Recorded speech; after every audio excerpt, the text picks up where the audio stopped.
Sobrang senet nung sila siya na todo forma talaga. Nilabas yung tinatagong pabango. Dahil ngayong gabi, susurpresahin ko sila. Manonood kami ng Gilas versus New Zealand. SM Tickets. Event title, FIBA Basketball World.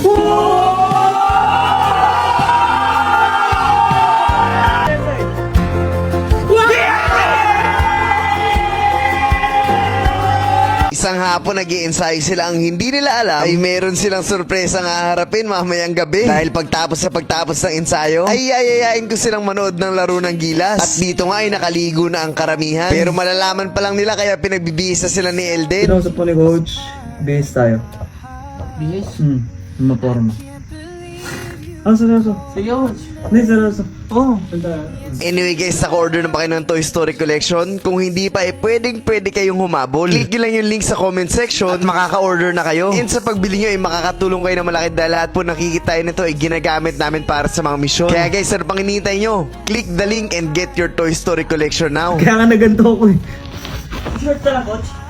Tinitin ako pa, pag di bagay itong pants, gagamitin ko. So guys, eto nga sila nagbibihis na at sobrang excited na rin sa surprise ang naghihintay sa kanila. Kaya naman habang nagbibihis sila, ay meron muna akong gustong i-share sa inyo. Sabi sa Proverbs 10 verse 25, kapag dumating ang pagsubok sa buhay na parang bagyo, maglalaho ang taong masama, ngunit mananatiling matatag ang taong matuwid. Sabi dito, taong matuwid. Guys, to make the long story short, nagiging matuwid lang isang tao pag nasa piling na ng Panginoon. Dahil lahat tayo ay masama, lahat tayo ay madumi, lahat tayo ay makasalanan. At sa pamamagitan lang ng Panginoong Jesus ka magiging matuwid. So in short, dalawang tao ang tinutukoy dito. Isang nasa Panginoon at isang wala sa Panginoon. Nasaan ka sa dalawa? Dahil napakalinaw dito na ang lahat ng nasa Panginoon ay mananatiling matatag. And I pray na kilalanin mo ng totoo ang Diyos sa buhay mo. Sana po ay malinaw at naintindihan niyo po talaga mensahe ng video na to. Tayo na, nilabas na yung mga malakas ang pabango na siya, no?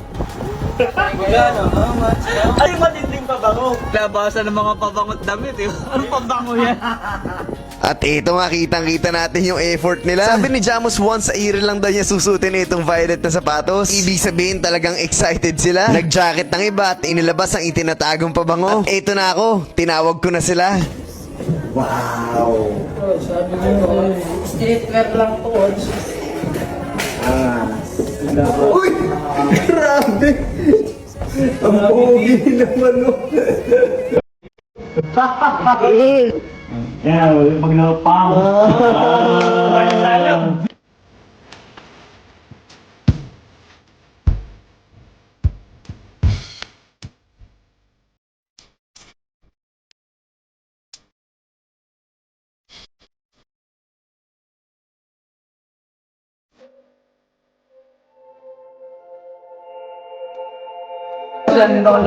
Dito kayo, boys. Malalaki.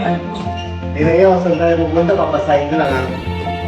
SM Tickets. Event title, FIBA Basketball World.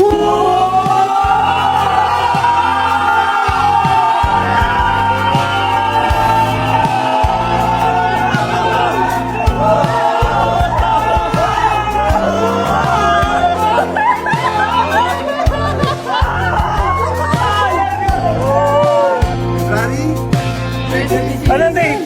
7:30. Kailangan natin umalis.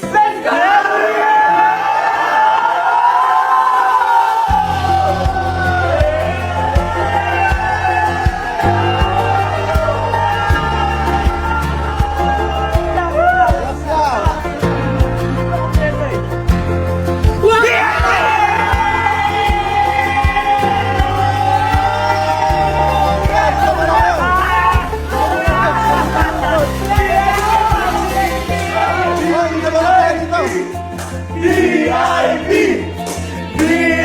di naniniwala. Germany?